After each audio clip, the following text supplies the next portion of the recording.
കണ്ണൂരിൽ കനത്ത മഴയിൽ ഒരു കെട്ടിടം തകർന്നു വീണത് നമ്മൾ കണ്ടു. ഇപ്പോൾ ഇതാ കനത്ത മഴയിൽ നഗരത്തിലെ കടകളിലൊക്കെ വെള്ളം കയറിയിരിക്കുകയാണ്. ബല്ലാഡ് റോഡിലൂടെ കടകളിലാണ് വെള്ളം കയറിയത്. വെള്ളം തടയാൻ പലകയും ചാക്കുമൊക്കെ ഉപയോഗിച്ച് കഠിന ശ്രമം നടത്തുകയാണ് അവിടുത്തെ കടയുടമകൾ.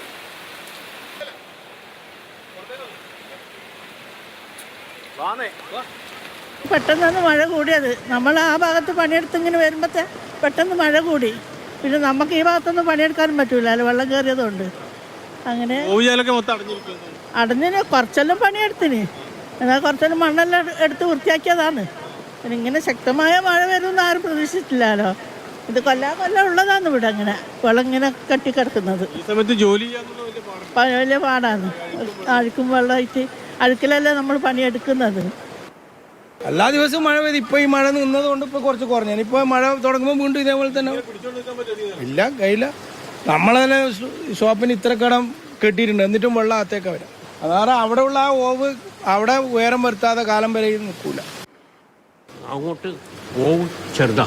അപ്പോൾ അത് പോയിട്ട് അങ്ങനെ പോയിട്ട് പഴയ സ്കൂളിലെ താളിക്കാവിൻ്റെ അതിലോട്ട് പോയിട്ട് അവർ അവിടെ പോയിട്ട് ആ കുണ്ടിൽ പോയി വീണിട്ട് അങ്ങനെ ഒഴിച്ചു പോകുന്നത്. അപ്പോൾ ഇവിടെ വലിയ ഓവും അങ്ങോട്ട് ചെറിയ ഓവും, അതുകൊണ്ട് തന്നെ ഈ സംഭവം.